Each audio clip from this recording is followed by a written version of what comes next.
हिमाचल प्रदेश की राजधानी शिमला में बुधवार को मस्जिद का कथित अवैध निर्माण गिराने की मांग को लेकर हिंदू संगठनों ने देवभूमि को एक बार फिर से अशांत कर दिया।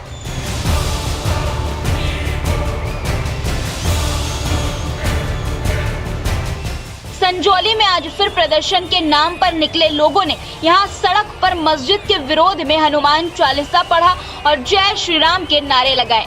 विरोध प्रदर्शन के लिए बड़ी तादाद में जमा हुए हिंदू संगठन के लोगों ने पुलिस की बैरिकेडिंग तोड़ दी और मस्जिद की तरफ आगे बढ़ने की कोशिश करने लगे, जिसके बाद आगे बढ़ रही भीड़ पर पुलिस ने लाठीचार्ज कर मामले को संभालने की कोशिश की।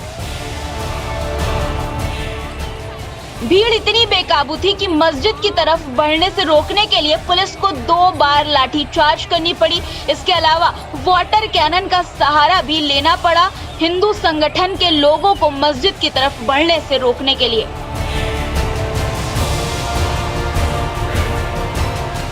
ऐसे में सवाल उठता है कि ये हिंदू संगठन के प्रदर्शनकारी मस्जिद की तरफ बड़ी तादाद में क्यों बढ़ना चाहते हैं? क्या ये लोग मस्जिद को गिराना चाहते हैं? सवाल उठते हैं दोस्तों। सवाल ये है कि जब मामला कोर्ट में है तब हिंदू संगठन के लोगों को मस्जिद की तरफ बढ़ने की इतनी जल्दी क्यों? क्या इन हिंदू संगठन के लोगों को कानून पर भरोसा नहीं जो ये कानून अपने हाथ में लेना चाह रहे हैं? क्या ये वही संगठन है जो कानून का पालन करने की बात करते हैं, या फिर इनका काम सिर्फ दूसरों पर ही कानून थोपना है? मस्जिद की तरफ बढ़ने का असली मकसद क्या है? क्या ये हिमाचल प्रदेश जैसे शांत राज्य को अशांत करने और हिंदू मुस्लिम विवाद और दंगे का मुद्दा गढ़ने की साजिश है? क्योंकि जो तस्वीरें सामने आई है दोस्तों, उसे देखकर ऐसा ही लगता है कि कथित अवैध निर्माण गिराने की मांग को लेकर जो हिंदू संगठन के लोग सड़कों पर हैं, उनमें प्रदर्शनकारी कम और हुड़दंग करने वाले ज्यादा हैं। आप खुद इन तस्वीरों को देखिए दोस्तों, जो आपकी स्क्रीन पर है। देखिए, दैनिक भास्कर की रिपोर्ट है जिसमें तस्वीरों के साथ क्या लिखा है वो आप देखिए। पुलिस ने मस्जिद से 250 मीटर पहले बैरिकेडिंग की थी। प्रदर्शनकारी इसे फांद कर आगे बढ़ गए। दूसरी तस्वीर कहती है कि प्रदर्शनकारियों ने मस्जिद से 50 मीटर पहले लगे बैरिकेड भी उखाड़ दिए। पुलिस रोकने में नाकाम रही। देखिए ये तस्वीर भी दोस्तों, प्रदर्शनकारियों ने बैरिकेड को हटाकर फेंका। इसके बाद पुलिस ने लाठियां बरसाना शुरू की। आतंक देखिए दोस्तों इन प्रदर्शनकारियों का, पुलिस पर पथराव कर रहे हैं। ये तस्वीर देखिए क्या कहती है।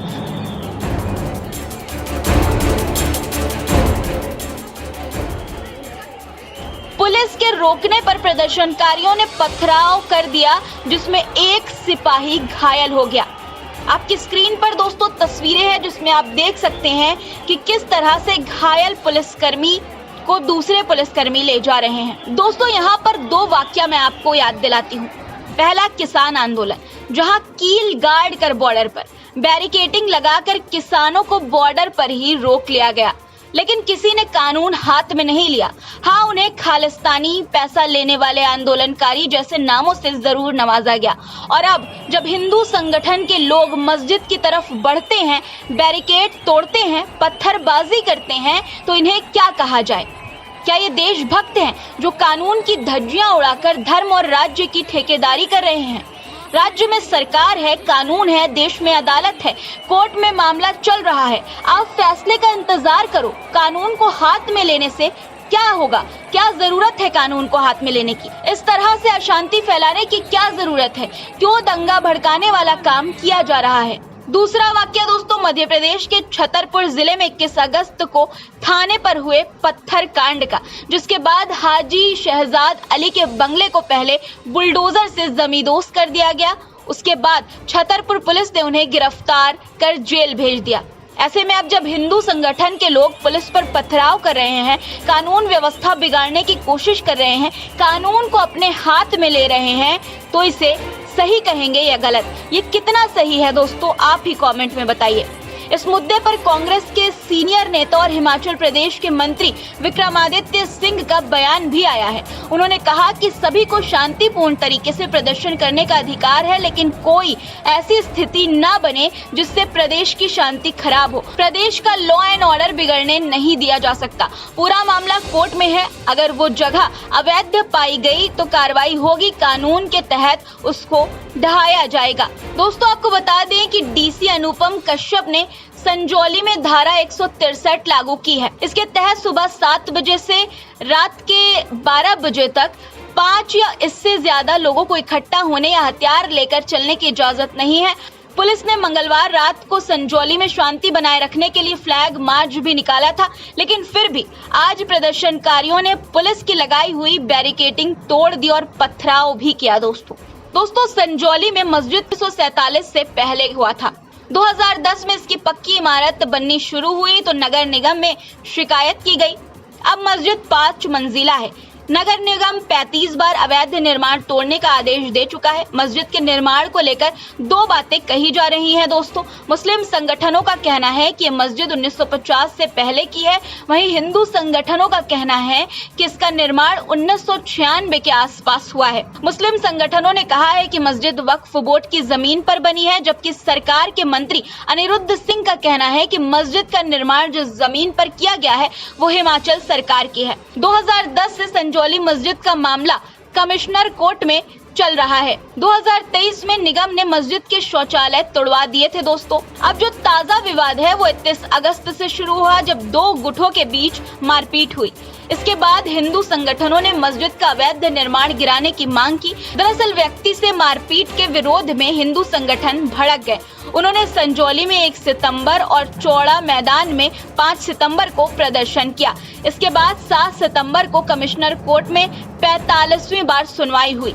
यहाँ वक्फ बोर्ड ने कोर्ट को मालिकाना हक के दस्तावेज जमा कराए। कोर्ट ने इस मामले में 5 अक्टूबर को सुनवाई तय की है और संबंधित कनिष्ठ अभियंता यानी कि जेई को फ्रेश स्टेटस रिपोर्ट दाखिल करने को कहा है। दोस्तों, इस मामले ने और तूल तब पकड़ लिया जब हाल ही में हिमाचल प्रदेश के ग्रामीण विकास और पंचायती राज मंत्री अनिरुद्ध सिंह ने विधानसभा में मस्जिद निर्माण के मुद्दे पर कड़ी टिप्पणी की थी। उन्होंने कहा था कि संजौली बाजार में महिलाओं का चलना मुश्किल हो गया है, चोरियां हो रही हैं, लव जिहाद जैसी घटनाएं हो रही हैं जो प्रदेश और देश के लिए खतरनाक है। मस्जिद का अवैध निर्माण हुआ है। पहले 1 मंजिला बनाई, फिर बिना परमिशन के बाकी मंजिलें बनाई गई। 5 मंजिले की मस्जिद बन गई। प्रशासन से ये सवाल है कि मस्जिद के अवैध निर्माण का बिजली पानी क्यों नहीं काटा गया। सबसे पहले तो क्या प्रशासन से मंजूरी ले गई मस्जिद खोलने की? यहाँ एक बार कोई मंदिर खुले तब जो है प्रशासन पहुंच जाता है। कोई भी धार्मिक संस्थान खुले उसके लिए गवर्नमेंट की परमिशन जरूरी होती है। मैं किसी समुदाय के खिलाफ नहीं हूँ सर, खुले, लेकिन उसकी परमिशन जरूरी है सर। बिना परमिशन के इन्होंने काम शुरू किया। 2010 में काम शुरू किया सर। उसके बाद अवैध निर्माण किया गया। 2500 स्क्वायर फुट का जो है इलीगल कंस्ट्रक्शन करी गई। उसके बाद 2012 में पुनः उसकी सुनवाई हुई, 2012 में दोबारा। उसके बाद भी ये लोग माने नहीं सर, अवैध कंस्ट्रक्शन चलता रहा। हाल ये है सर कि अगर कोई लोकल आदमी यहाँ पे अवैध कंस्ट्रक्शन करता है तो सेम डे जो है ढारा तोड़ जाता है उनका। ये शर्म की बात है। 14 साल हो गए इधर, 2010 से 2024 हो गया सर। अभी तक 44 पेशियां लग चुकी हैं, 44 पेशियां लग चुकी हैं सर। पहले तो यही नहीं पता इनको जमीन किसकी, नक्शा कैसे पास हो सकता सर सरकार की जमीन के ऊपर, चाहे कब्जाधारी भी हो। मेरा आपसे यही अनुरोध है सर, इमीडिएटली इस बिल्डिंग को जो है ध्यान में रखते हुए अवैध जो घोषित करी गई है, क्योंकि मुझे बोला गया कोर्ट में जाएंगे, तो ठीक है, एक कोर्ट से फैसला है, जाए जहाँ जाना है, हाई कोर्ट में जाना, हाई कोर्ट वाले देखेंगे किसकी जमीन है, वो फैसला देंगे। यहाँ क्यों टाल मटोल हो रही है, मेरा कहने का मतलब है। यानी दोस्तों, सरकार के ही मंत्री ने सरकार पर सवाल उठाया। इस मामले में मंत्री अनिरुद्ध सिंह का समर्थन विपक्ष में बैठे भाजपा के नेताओं ने किया था, जिसके बाद से मामला और बढ़ गया।